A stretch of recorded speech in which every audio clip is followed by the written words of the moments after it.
For verily I say unto you, till heaven and earth pass, one jot or one tittle shall in no wise pass from the law, till all be fulfilled.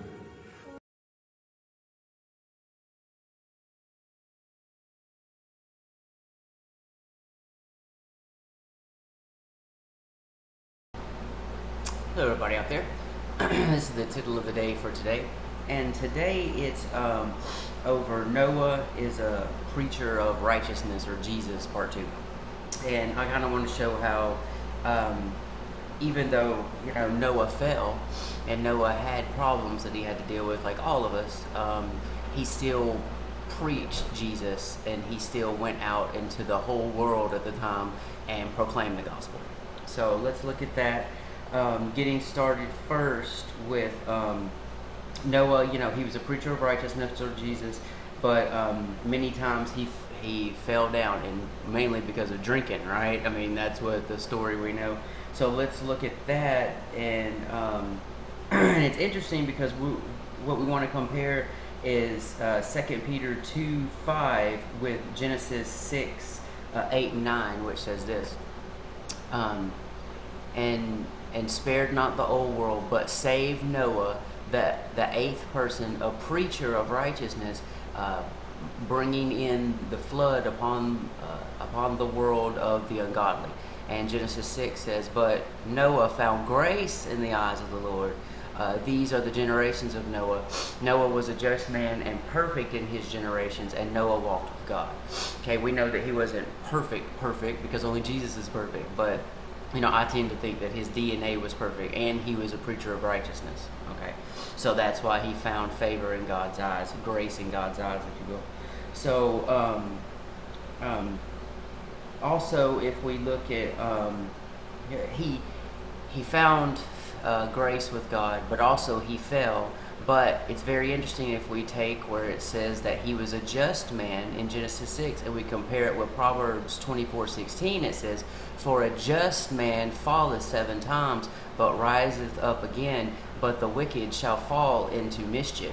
So all the wicked of the world during the flood fell into their mischief, you see, but Noah found grace in the Lord's eyes. So also let's take a look at that in Genesis 9:18 through 29, which says this about Noah's fall, or his sins that he had, like a thorn in the flesh. And the sons of Noah that went forth of the ark were Shem and Ham and Japheth. And Ham is the father of Canaan. These are the 3 sons of Noah, and of them was the whole earth overspread. And Noah began to be an husbandman, and he planted a vineyard. And he drank of the wine, and was drunken, and he was uncovered within his tent. And Ham, the father of Canaan, saw the nakedness of his father, and told his 2 brethren without. So because of what Noah did, he caused his children and grandchildren to sin, right? And Shem and Japheth took a garment, and laid it upon both their shoulders, and went backward, and covered the nakedness of their father. And their faces were backward, and they saw not their father's nakedness. And Noah awoke from his wine, and knew what his younger son had done unto him. And he said, cursed be Canaan, a servant of servants shall he be unto his brethren.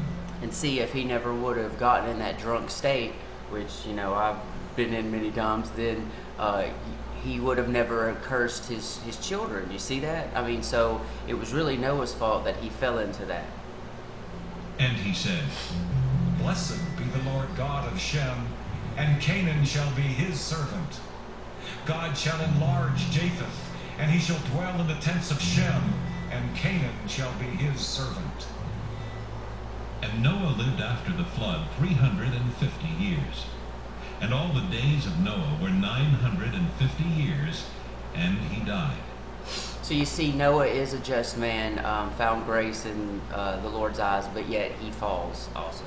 And we can see that, like I said, in Proverbs 24:16, and also Revelations 12:11 says, and they overcame him by the blood of the Lamb and by the word of their testimony, and they loved not their lives unto the death. So because of the testimony of Noah that he preached to the whole world before the flood, he found grace, right? Because he's a preacher of righteousness, Jesus, okay? Also, we can see this in Matthew 24, 12 through 14, which says this. And because iniquity shall abound, the love of many shall wax cold. And that's exactly how it was before the flood, right? But he that shall endure unto the end, the same shall be saved.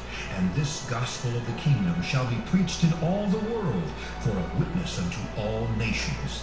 And then shall the end come. So, in Noah's time, that's the way it had to be. Noah was a preacher of righteousness, of Jesus, and then the flood came. And then now in our end times, you know, everything in the Old Testament was a foreshadowing of Jesus. So now we see the same thing. I just thought that was a neat comparison about how it says that he was a just man, but a just man falls 7 times, but he gets back up, right? Okay, all right, well, thank you guys. Wake and watch for Yeshua. God is love, and I love God. Amen. Feed my lambs. He saith to him again the second time, Simon, son of Jonas, lovest thou me? He saith unto him, Yea, Lord, thou knowest that I love thee. He saith unto him, Feed my sheep. He saith unto him the third time, Simon, son of Jonas, lovest thou me?